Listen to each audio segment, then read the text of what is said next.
지금부터 2022년 11월 5일 산돌교회 주일 예배를 시작하도록 하겠습니다. 우리 다 함께 조용한 기도로 나아가시겠습니다.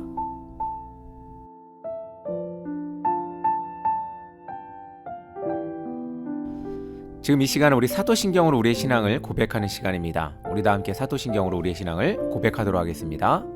전능하사 천지를 만드신 하나님 아버지를 내가 믿사오며 그 외아들 우리 주 예수 그리스도를 믿사오니 이는 성령으로 잉태하사 동정녀 마리아에게 나시고 본디오 빌라도에게 고난을 받으사 십자가에 못 박혀 죽으시고 장사한 지 사흘 만에 죽은 자 가운데서 다시 살아나시며 하늘에 오르사 전능하신 하나님 우편에 앉아 계시다가 저리로서 산자와 죽은 자를 심판하러 오시리라.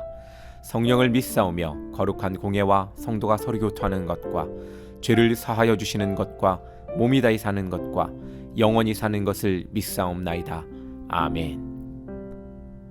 지금 이 시간은 우리 세상의 언어로 하나님의 음성을 듣는 시간입니다. 우리 귀 기울여 마음에 새기는 그런 음성을 한번 들어보시기 바랍니다.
신실하신 주님 약속만 붙들리라.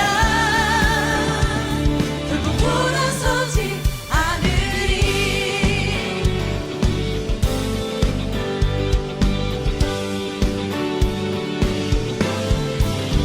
주께 감사와 영광을 말씀드리겠습니다.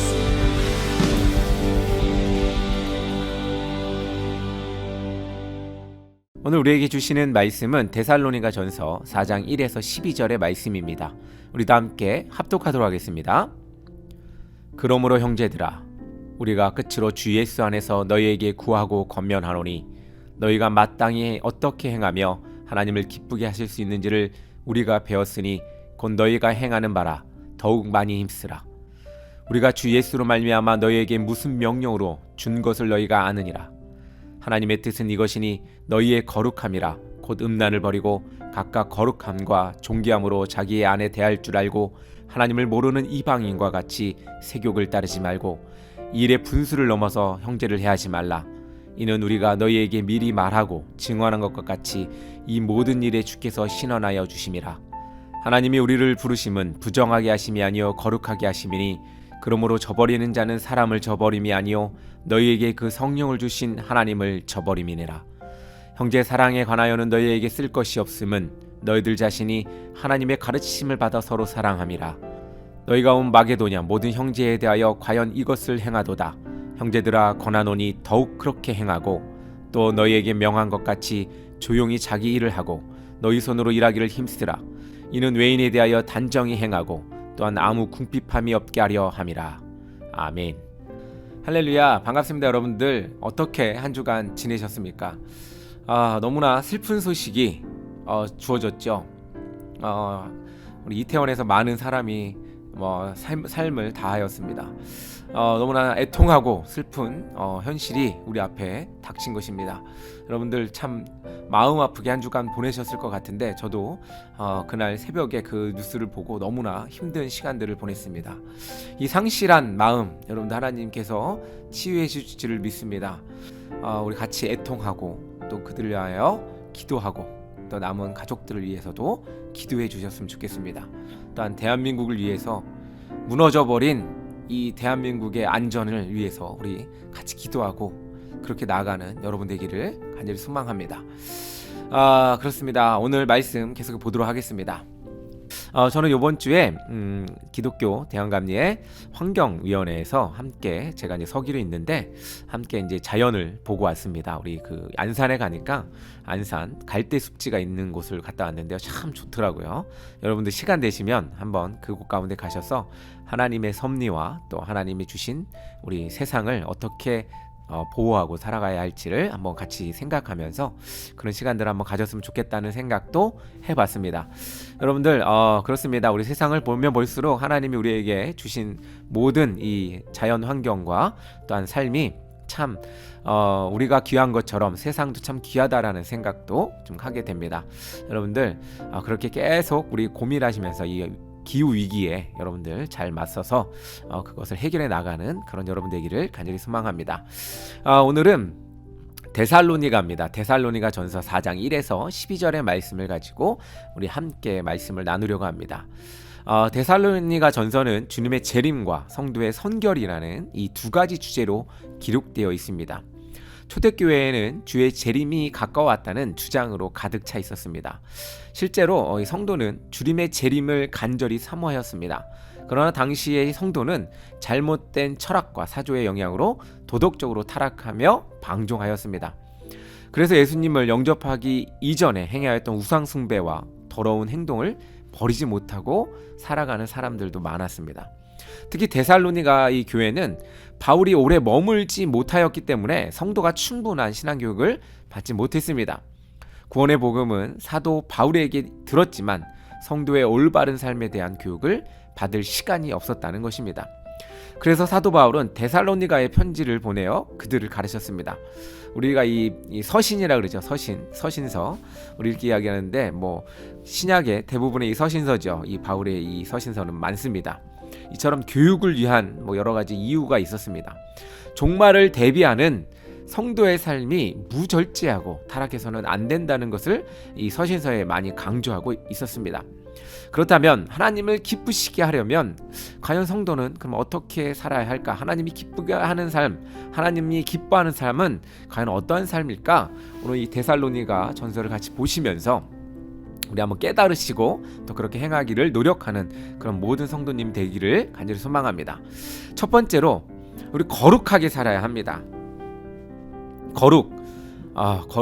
거룩의 이 성격은 뭡니까? 바로 하나님께 있는 성격인 것 같죠. 우리랑은 좀 동떨어져 있는 것 같은, 좀 거리가 있는 듯한 느낌도 많이 듭니다. 거룩하다. 거룩이라는 것은 어떻게 보면 이 신적인 어떤 부분이 아닐까라는 생각도 합니다. 그런데 하나님 우리한테 거룩하게 살아라고 이야기합니다. 우리가 하나님의 형상을 입었죠. 그러므로 우리는 하나님을 닮습니다. 또한 닮아 있죠. 그렇기 때문에 우리는 거룩하게 살 수가 있습니다. 신에게만 주어진 어떤 특권의 모습이 아니라, 혹은 특수한 모습이 아니라 우리 또한 이 거룩하게 삶을 누릴 수 있다는 겁니다. 하나님께서 우리를 구원하시고 자녀 삼아 주시면서 율법을 주신 목적은 거룩한 삶을 살도록 하기 위함입니다. 우리 레위기 알죠? 레위기는 어떻게 보면 거룩한 이 성경이라고, 약속이라고 이야기하면 참 좋을 텐데, 레위기에 보면 이런 말이 있죠. 너는 이스라엘 자손의 온 회중에게 말하여 이르라. 너희는 거룩하라. 이는 다 여호와 너희 하나님의 거룩함이니라 라고 이렇게 이야기하고 있습니다. 레위기 19장 2절에서 말씀하고 있죠. 본문에도 하나님의 뜻은 이것이니 너희의 거룩함이라 라고 하셨습니다. 거룩함이란 하나님의 이 대표적인 성품입니다. 그리고 택하심을 받은 백성에게 요구되는 삶의 대강령입니다. 하나님을 닮는다, 예수님을 닮는다, 뭐 이런 우리 표현들 많이 쓰고 있는데, 우리가 하나님과 유일하게 같을 수 있는 부분들이 아마 이것이 아닐까라는 생각도 해봅니다. 사람이랑 이 신 하나님과 참 많이 다른 것 같죠. 그러면서도 우리는 같은 것을 또 누릴 수 있습니다. 바로 거룩함입니다. 거룩이란 모든 윤리의 기본이며 구별된 삶을 의미합니다.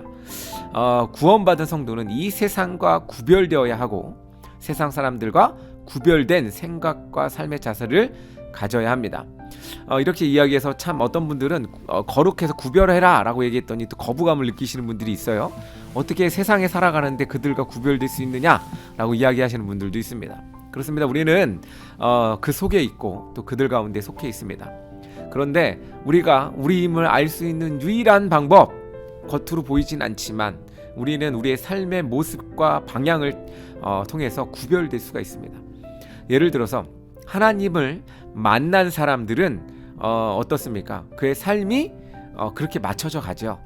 그런데 그 목적도, 삶의 목적도 그렇게 맞춰져 가는데 세상 하나님을 만나지 못한 사람들, 통상 우리 세상 사람들이라고 이야기하는데 세상 사람들에게는 그런 목적이 다르다는 겁니다.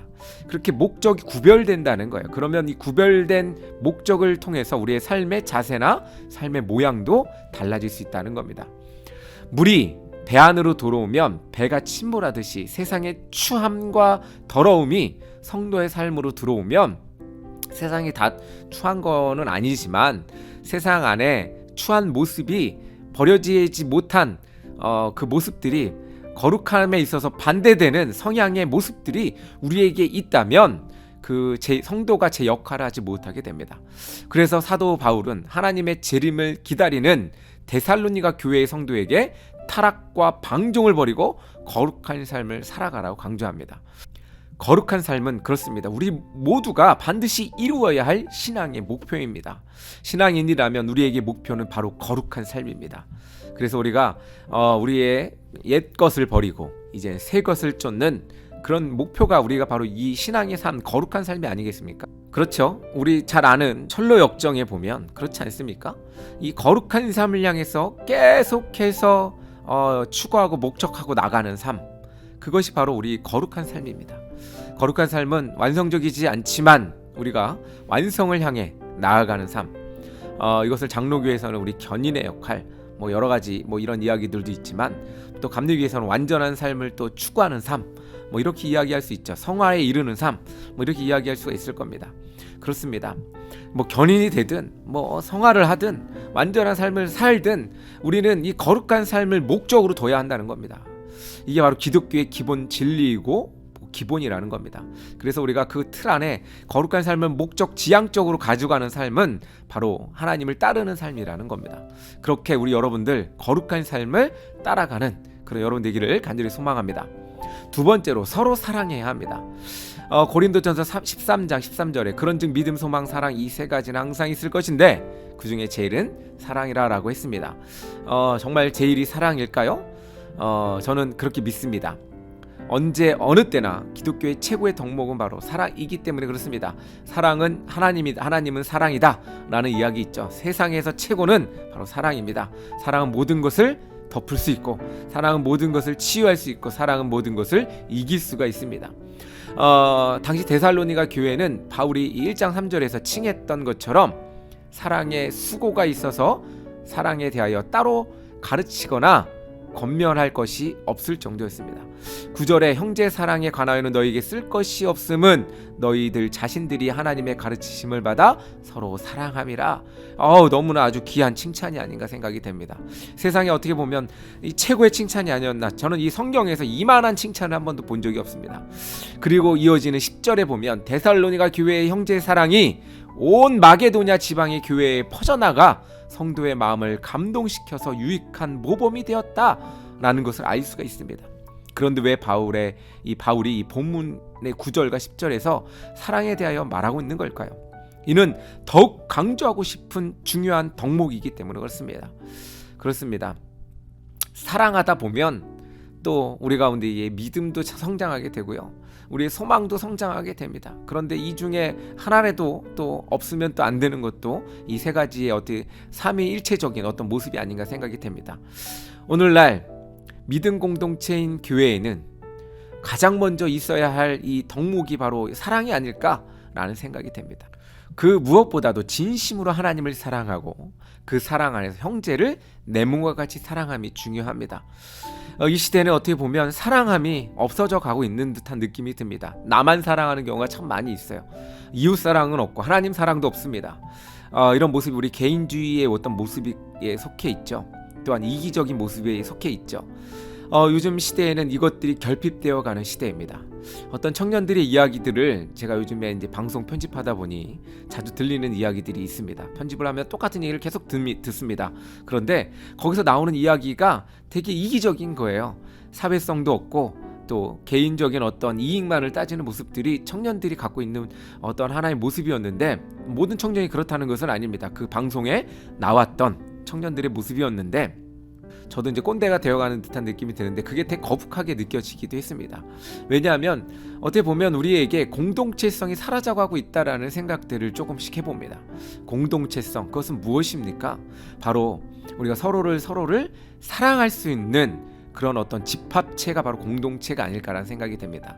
언제부턴가 공동체는 무시되고 개인만 강조되는 시대가 되었습니다. 이런 시대에 살아가는 여러분들은 어떻게 보면 나 하나도 간수하기 힘든데 어떻게 남을 생각하느냐라는 핑계로 그것을 합리화시키려고 노력합니다. 그러나 모든 공동체가 함께 잘 옹집하고 또한 결합되고 하나가 될 때 우리 개인도 어떻게 보면 더 성장할 수 있는 그런 모습들을 갖게 됩니다.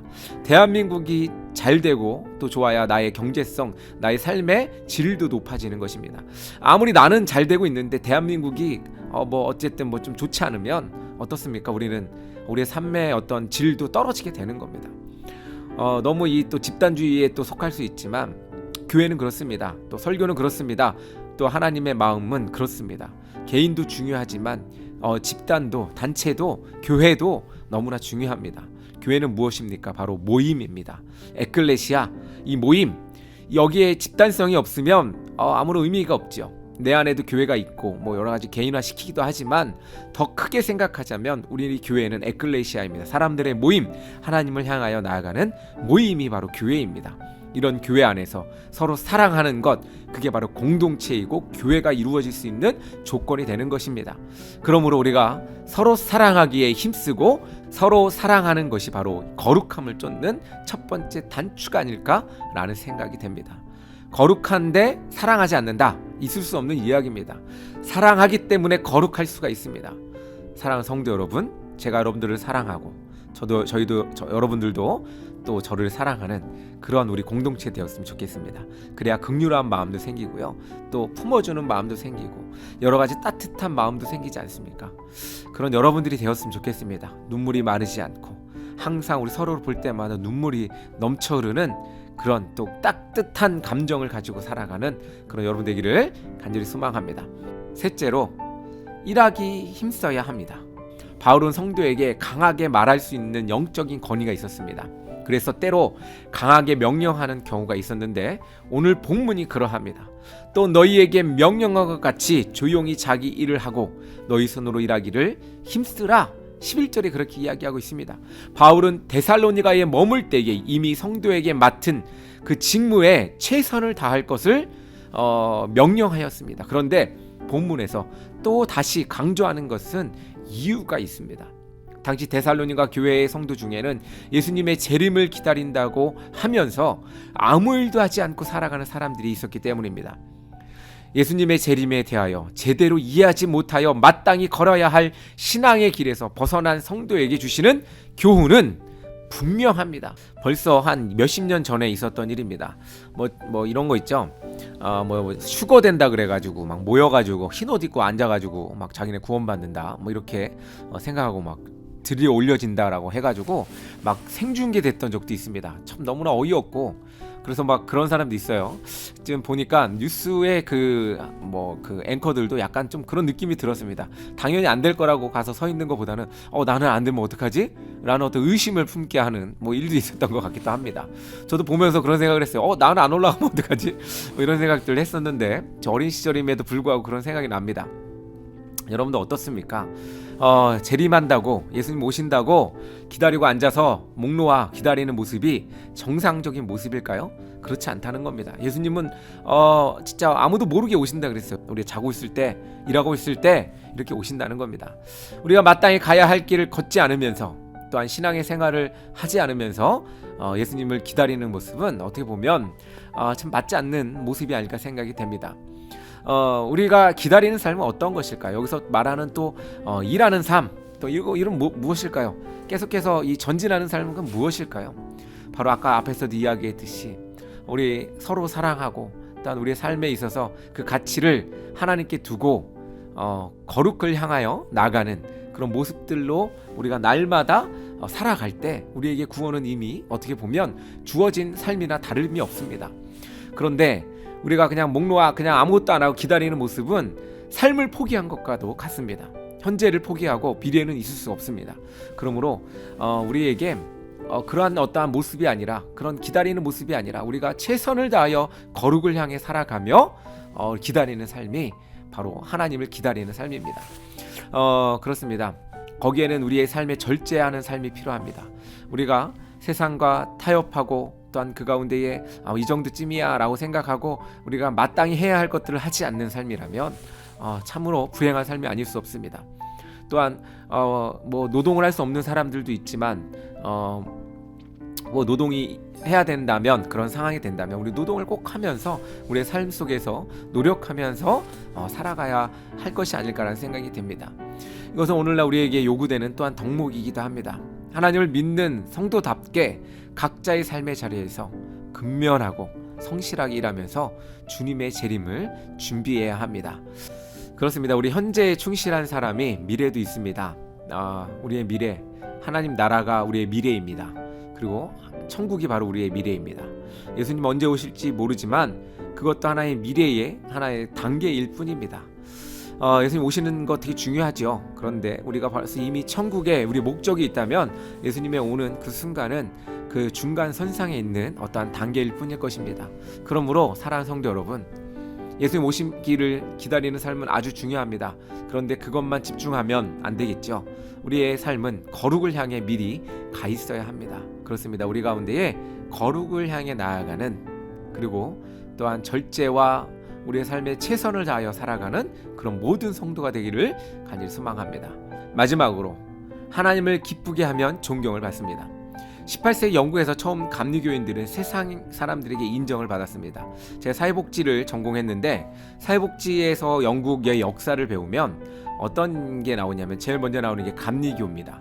감리교는 이렇게 영국에서 또 이 인정받는 세상 사람들에게 또한 추대받던 종교이고 또 이 사람들이었습니다. 이 메도디스트라고 하죠. 경건한 사람들이라고 이야기합니다. 나는 감리교인이다 라고 하면 다른 것은 몰라도 내가 감리교인이기에 너를 믿는다 라며 인정해 주었다고 합니다. 성도가 세상 사람들에게 존경과 높임을 받으려면 입술로 예수님을 외치는 것만으로는 부족합니다. 본문 12절에는 성도가 근면하게 일해야 하는 이유에 대해 설명하고 있습니다. 성도가 근면하고 성실하게 살아갈 때 다른 사람들에게 본이 되는 신앙이 된다는 것입니다. 아무리 믿음이 뜨겁고 열정적이라 할지라도 무의도식하며 방종한 삶을 산다면 불신자들에게 덕이 되지 못합니다. 우리의 삶이 어떻게 살아야 할까요?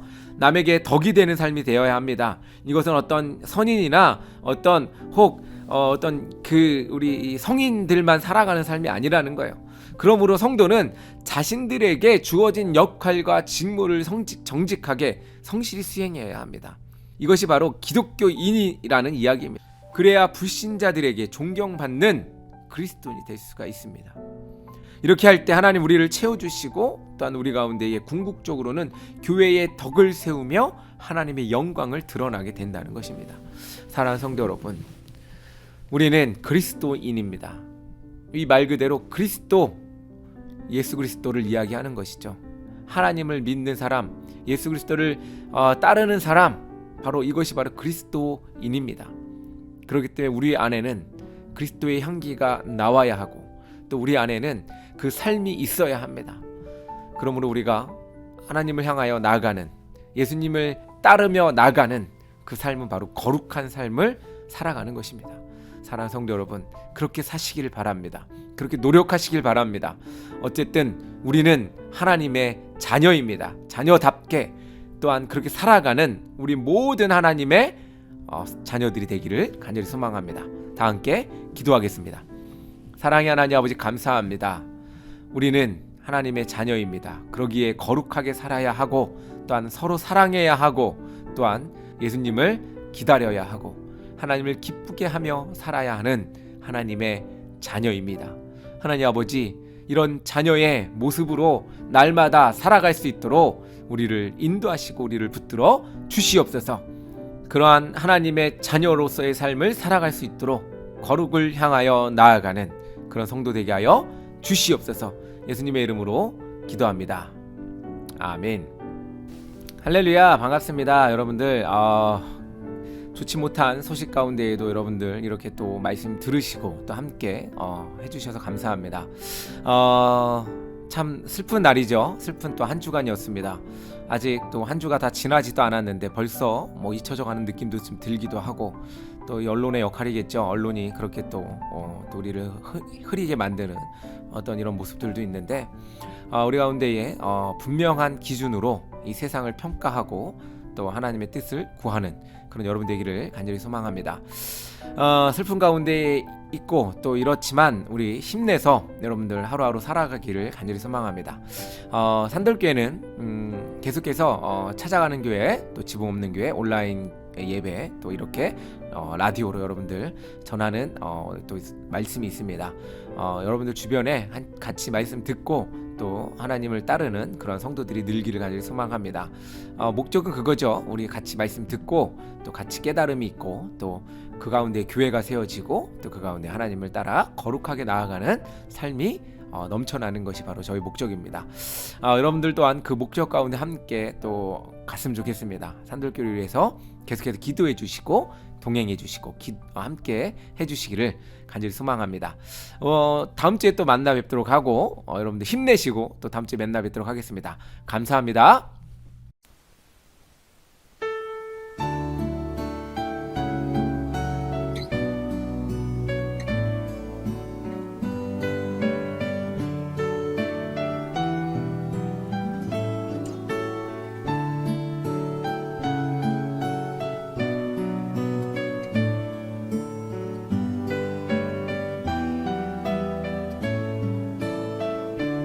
온 세상이 아름답게 피어오르고 기쁨이 가득한 이 복날에 그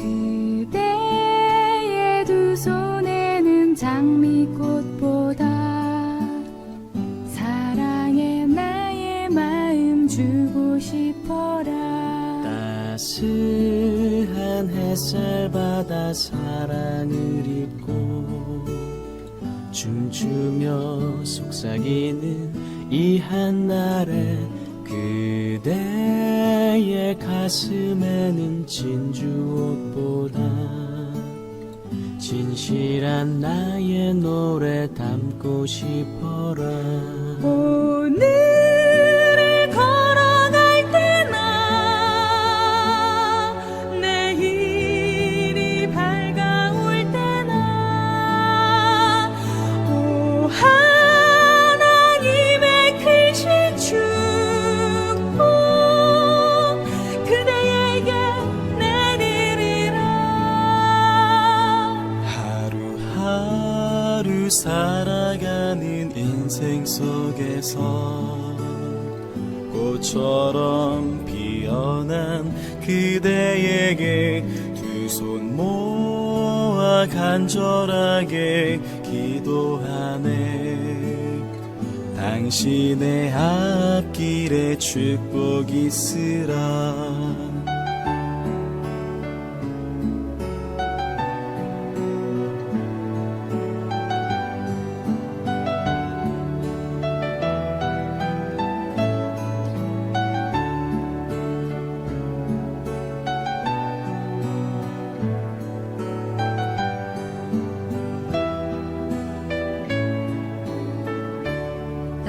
따스한 햇살 받아 사랑을 입고 춤추며 속삭이는 이 한날에 그대의 가슴에는 진주옷보다 진실한 나의 노래 담고 싶어라.